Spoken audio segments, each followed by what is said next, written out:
دیکھیں، آزادی بڑی نعمت ہے، آزادی بڑی نعمت ہے، آزادی نعمت عظمیٰ ہے. یہ نعرے سنتے ہیں؟ ابھی میں کہوں میرے ساتھ کہیں، آزادی بڑی نعمت ہے. کہیے، آزادی نعمت عظمیٰ ہے. کیا مطلب ہے؟ عظمیٰ کوئی سسٹر ہے؟ آزادی وہ ہے؟ بتائیے نا، آزادی کیا ہے؟ یہ نعمت عظمیٰ ہے، بڑی نعمت ہے. اچھا، نعمت کسے کہتے ہیں؟ نعمت کسے کہتے ہیں؟ نعمت کا مطلب کیا ہے؟ یہ نعمت، وہ نعمت، نعمت، نعمت، آزادی نعمت، بڑی نعمت. نعمت کہتے کسے ہیں؟ یہ بہن ہے یا بھائی؟ مذکر ہے مؤنث؟ کیا ہے یہ؟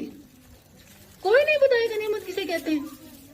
نعمت کو انعام کو نعمت کہتے ہیں. گڈ، ماشاءاللہ، زبردست. دیکھیں، نعمت انعام سے، عطیہ، احسان. آسان لفظوں میں آپ کہیں کہ رب کا شکر ماننا. اچھا، نعمت کا اپوزٹ کیا ہوگا؟ الٹ کیا ہوگا؟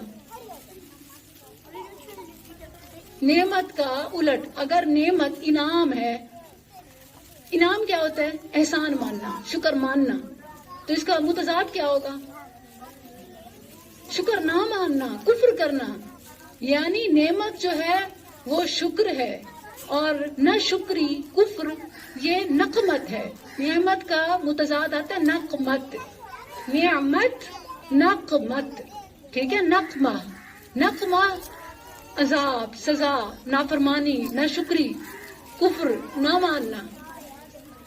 بچوں، آپ میں سے کسی کو آزادی کے بارے میں قرآن کی کوئی آیت، آزادی بڑی نعمت ہے یعنی اللہ کا انعام ہے، سنیے، آزادی بڑی نعمت ہے، آزادی رب کا انعام ہے.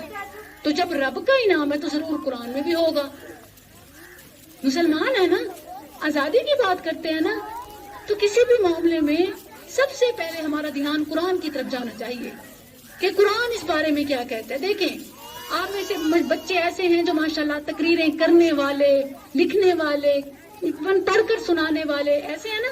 آپ نے آ کر اپنے جذبات کا اظہار کیا. مجھے یہ بتائیے کہ تقریریں خود لکھتے ہیں یا لکھوا کے آتے ہیں؟ بتائیے. خود لکھتے ہیں تو لکھنے کے لیے کیا ہونا چاہیے؟ کہاں سے بات کو لینا چاہیے؟ سب سے پہلے ہمیشہ یاد رکھیں، کوئی بھی آپ کو ٹاپک دیا جائے تو قرآن کی طرف رجوع کیا کریں کہ اس بارے میں قرآنی رہنمائی کیا ہے، قرآن کیا کہتا ہے. سورہ ابراہیم آیت 6 اللہ نے فرمایا، اذکروا نعمت اللہ علیکم اذ انجاکم من آل فرعون یسومونکم سوء العذاب وَيُذَبِّحُونَ أَبْنَاءَكُمْ وَيَسْتَحْيُونَ نِسَاءَكُمْ وَفِي ذَلِكُمْ بَلَاءٌ مِّن رَبِّكُمْ عَظِيمٌ. حالانکہ یہ ایک خاص پس منظر میں ہے، یعنی انسانی تاریخ آزادی کی، صرف مسلمانوں کی نہیں، صرف پاکستانیوں کی نہیں، کہ آج سے 75 سال پہلے، یہ ہمارا 75th انڈیپینڈنس ڈے ہے نا، 75واں یوم آزادی ہے نا. تو آج سے 75 سال پہلے 1947 میں پاکستان مارز وجود میں آیا تھا. کیا آزادی کا لفظ تب سے شروع ہوتا ہے؟ نہیں. آزاد قوموں کی جدوجہد کی داستانیں انسانی تاریخ سے شروع ہوتی ہیں. اس سے پہلے بنی اسرائیل کی طرف جائیں. بنی اسرائیل جب انہیں نجات ملی سی فرعون اور اس کی قوم سے، ان کے مظالم سے، اس دن کو موسیٰ علیہ السلام نے شکر کا دن ٹھہرایا. موسیٰ علیہ السلام نے اس دن رب کا شکر ادا کرنے کے لیے روزہ رکھا. نبی کریم صلی اللہ علیہ وسلم جب مدینہ آئے، آپ نے یہود کو دیکھا کہ وہ عاشورہ کا، ابھی گزرا ہے نا عاشورہ، 10 محرم، عاشورہ کا روزہ رکھتے تھے. آپ نے پوچھا کہ تم کیوں رکھتے ہو؟ انہوں نے کہا کہ موسیٰ علیہ السلام کو اللہ تعالیٰ نے فرعون سے نجات دی تھی، اور انہوں نے اس دن اللہ کا شکر کرنے کے لیے روزہ رکھا. تو آزادی کیسے منائی جاتی ہے؟ اظہار تشکر. یہ دن کون سا ہے؟ یوم تشکر، شکر کا دن، کہ اللہ شکر ہے تو نے ہمیں آزاد فضاؤں میں سانس دیا، زندگی بخشی، موقع دیا. اچھا آزادی، کس چیز کی آزادی؟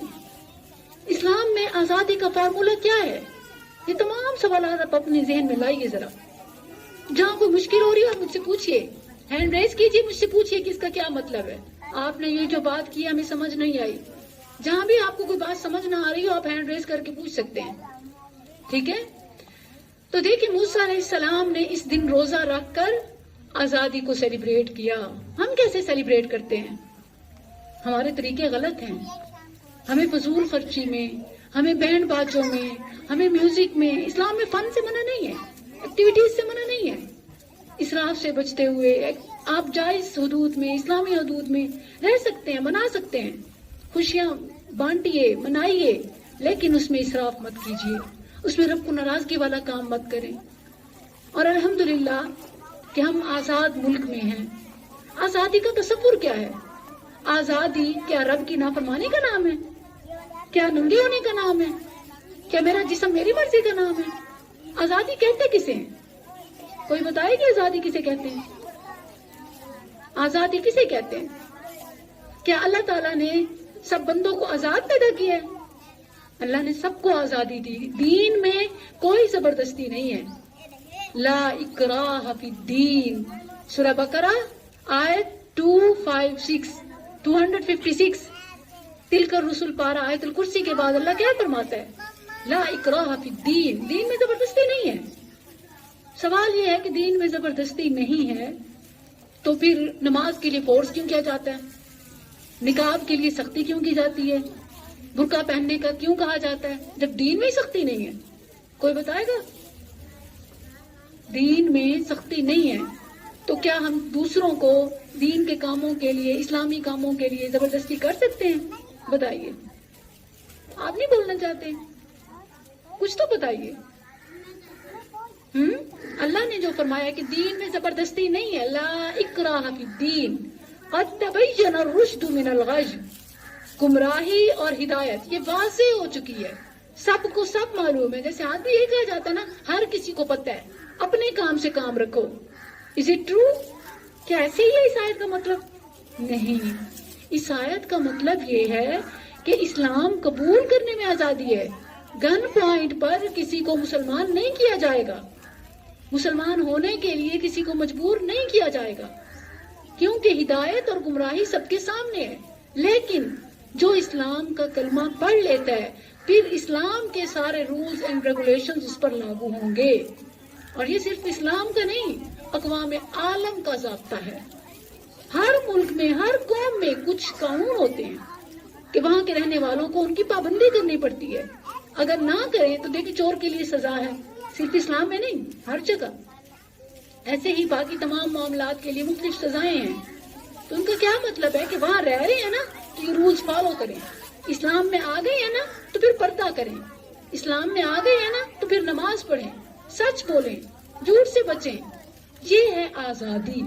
وگرنہ آپ نہیں آنا چاہتے اسلام کی طرف تو جائیں، گریں گمراہی میں، گہرائی میں، کوئی پرواہ نہیں. لا اکراہ فی الدین. موسیٰ علیہ السلام کی نجات کے حوالے سے جب موسیٰ علیہ السلام کو، ان کی قوم کو فرعون سے نجات ملی، انہوں نے اس دن کو یوم تشکر منایا. یوم تشکر کا کیا مطلب ہے؟ کہ اللہ تیرا احسان ہے، آزاد فضاؤں میں تو نے ہمیں موقع دیا. دنیا میں کتنے ایسے ممالک ہیں، کتنے ایسے ممالک ہیں دنیا میں کہ جہاں پر عبادات کی آزادی نہیں ہے، نکاح پر پابندی ہے، اذان پر پابندی ہے، مختلف کاموں پر. سب سے زیادہ ہمارے ہی ملک کی مثال دیکھیں، کشمیر کی. کشمیری کیا قیمت چکا رہے ہیں. اور جب موسیٰ علیہ السلام کے حوالے سے سورہ ابراہیم کی آیت اور سورہ بقرہ میں کئی مقامات پر اللہ نے فرمایا، جیسے 2 بار آیا، یا بنی اسرائیل اذکروا نعمتی التی انعمت علیکم، اے بنی اسرائیل میری وہ نعمت یاد کرو جو میں نے تم پر کی. سورہ ابراہیم میں آیا، اذ انجاکم من آل فرعون یسومونکم سوء العذاب. یہ دیکھیں قرآن جو رسول اللہ صلی اللہ علیہ وسلم پر 1400 سال قبل اترا، اس کے الفاظ آج 75 سال پہلے جو ہمارے بزرگوں نے، جو ہمارے بڑوں نے اور ہمارے بوڑھوں نے اور ہمارے بچوں نے تشدد، مظالم، صعوبتیں اٹھائیں، قرآن کے یہ الفاظ ان کی ترجمانی کرتے ہیں۔ اللہ فرماتا ہے ذرا یاد تو کرو وہ وقت۔ آج گن ویلنگ، سلنسر کھول دینا، پٹاخے اور نافرمانی کے سارے کام کرتے ہو، نافرمانی کے سارے کام کرتے ہو۔ ذرا یاد کرو اپنے آبا کا وہ وقت، کوئی صدیوں پرانی بات بھی نہیں ہے، صرف 75 کا عدد، صرف 75 سال پہلے کی بات ہے۔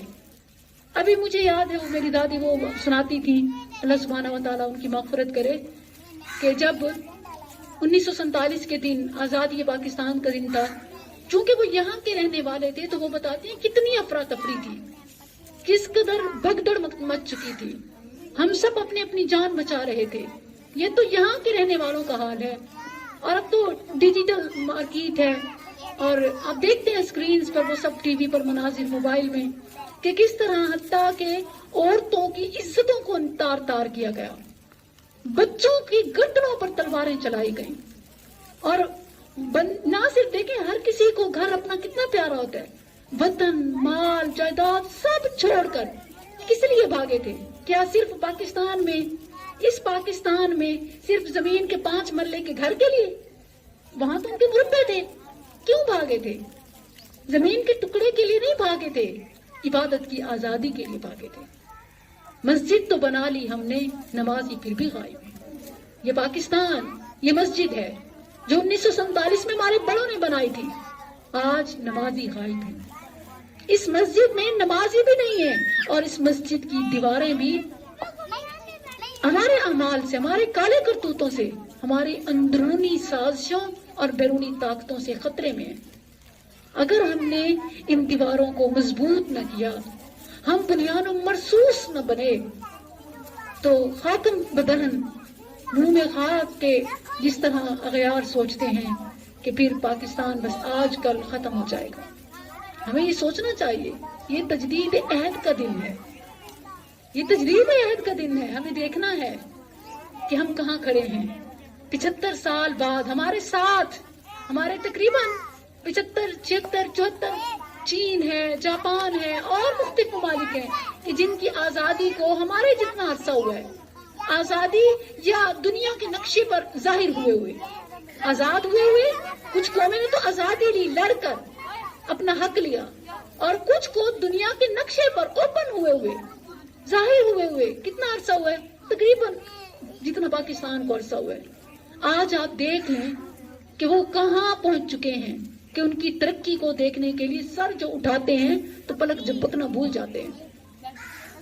اور ایون اپنے ہمسایہ ملک بھارت کی مثال دیکھ لیں، ہمیں الگ ہوئے برابر کے سال ہوئے ہیں نا، ہمارا آج انڈیپینڈنس ڈے اور ان کا کل ہوگا، ایسے ہے نا۔ پتہ ہے وہ اپنے انڈیپینڈنس ڈے پر کیا انٹروڈیوس کرا رہا ہے؟ اپنے ملک کی اپنی پہلی برانڈڈ الیکٹرک کار۔ پتہ ہے نا کہ پیٹرول کیسے مہنگا ہوتا جا رہا ہے، انہوں نے اپنی made in India electric car introduce کرائی ہے۔ اور بڑے ہی دکھ کے ساتھ پتہ ہے ہمارا ملک آج کے دن، ہم نے لاکھوں روپے کی لاگت سے، کروڑوں روپے کی لاگت سے ایک ملی نغمہ انٹروڈیوس کرایا ہے۔ یہ ہے ہمارا حال، یعنی صرف خالی خولی نعرے ہیں اور کچھ بھی نہیں ہے۔ تو ہمیں عملی میدان میں قدم رکھنا ہے، یوم تشکر، شکر کریں، قدر کریں، اور دیکھیں بڑوں کی قربانیوں کو، بزرگوں کی قربانیوں کو غیرت مند قومیں یاد رکھتی ہیں، بھولتی نہیں ہیں، اور نئے عزم کرتی ہیں۔ نبی صلی اللہ علیہ وسلم کو اپنے وطن سے بڑی محبت تھی۔ آپ سب کو وہ واقعہ یاد ہوگا ورقہ بن نوفل کا، حدیث کی ہر کتاب میں، سیرت، تاریخ کے واقعات میں ملتا ہے کہ جب آپ پر پہلی وحی اتری اور آپ ورقہ بن نوفل کے پاس اپنی زوجہ ام المؤمنین خدیجہ رضی اللہ عنہا کے ساتھ گئے، تو وہاں پر جب ورقہ بن نوفل نے آپ کا وہ خواب یا وہ حالت سنی تو کیا کہا تھا کہ آپ کی قوم آپ کو عنقریب جھٹلا دے گی۔ آپ خاموش رہے، آپ نے کوئی ریئیکشن نہ دیا۔ پھر اس نے کہا کہ لوگ آپ کے دشمن بن جائیں گے، آپ نے پھر بھی کوئی ریئیکشن نہ دیا۔ پھر ورقہ بن نوفل نے کہا کہ وہ آپ کو یہاں سے نکال دیں گے، مکہ سے۔ آپ فوراً بول پڑے کہ او مخرجیہ، کہ وہ مجھے یہاں سے نکال دیں گے۔ آپ کو جٹلائے جانے پر دکھ نہ ہوا، قوم کی مخالفت پر دکھ نہ ہوا، لیکن دیکھیں وطن ہر کسی کو پیارا ہوتا ہے۔ پیارے نبی صلی اللہ علیہ وسلم کو جب ورقہ بن نوفل نے یہ کہا کہ یہ آپ کو یہاں سے نکال دیں گے، آپ فوراً بول پڑے کیا میری قوم مجھے یہاں سے نکال دے گی؟ اور پھر وہ ہجرت کا واقعہ جب نبی صلی اللہ علیہ وسلم اللہ کے حکم سے مدینہ کی طرف مکہ چھوڑ کر جا رہے تھے، پہاڑ پر کھڑے ہوئے مکہ کی طرف آخری نظر ڈالی اور پکار اٹھے، اے مکہ تو بہت پیارا ہے۔ جیسے ہم کہتے ہیں نا پیارا پاکستان، دل دل پاکستان، تو آپ کا وطن کون سا تھا؟ مکہ، جہاں پیدا ہوئے، جہاں آپ نے جوانی گزاری، جہاں آپ کا خاندان تھا، آپ نے دیکھا جہاں اللہ کا گھر تھا بیت اللہ، آپ نے دیکھا تو کیا کہا؟ مکہ تو بہت پیارا ہے، تو مجھے بہت محبوب ہے، اگر میری قوم مجھے یہاں سے نہ نکالتی تو میں کبھی بھی کہیں نہ جاتا۔ اللہ اکبر۔ پھر نبی صلی اللہ علیہ وسلم مدینہ گئے تو وہاں دل لگانے کے لیے اللہ سے دعائیں مانگی، اے اللہ جس طرح تو نے مکہ کی محبت ہمارے دلوں میں ڈالی تھی اسی طرح مدینہ کی محبت بھی ہمارے دل میں ڈال دے۔ پھر نبی صلی اللہ علیہ وسلم نے مدینہ کو جب اپنا وطن بنایا تو آپ اس کے اتنے خیر خواہ ہو گئے کہ جب بھی موسم کا کوئی نیا پھل آتا آپ دیکھتے تو آپ دعا کرتے ہیں، اللہ ہمارے وطن میں برکت دے، ہمارے وطن کے اناج میں برکت دے۔ یہ ہے پیارے نبی صلی اللہ علیہ وسلم کی وطن سے محبت۔ آپ نے سنا ہے ایک حدیث، عام طور پر ایک روایت سنائی جاتی ہے، شاید ٹیکسٹ بکس میں آج بھی ہو، حب الوطن من الایمان، وطن کی محبت ایمان کا حصہ ہے۔ کس کس نے یہ پڑھی سنی ہے؟ سنے؟ حب الوطن من الایمان، وطن کی محبت ایمان کا حصہ، یہ موضوع ہے۔ یہ ایسے تو نہیں ہے کہ وطن کی محبت ایمان کا حصہ ہے، البتہ فطرت میں ضرور ہے۔ نبی صلی اللہ علیہ وسلم نے وطن کی مٹی میں شفا قرار دی، وطن کی مٹی شفا ہے۔ مشہور حدیث ہے، آپ نے فرمایا بسم اللہ تربت ارضنا، اللہ کے نام سے اس پاک زمین کی، اپنے وطن کی زمین، تربت ارضنا، ہمارے زمین کی مٹی سے اللہ شفا دے۔ تو اللہ سبحانہ و تعالیٰ اس سرزمین کو زرخیز بنائے۔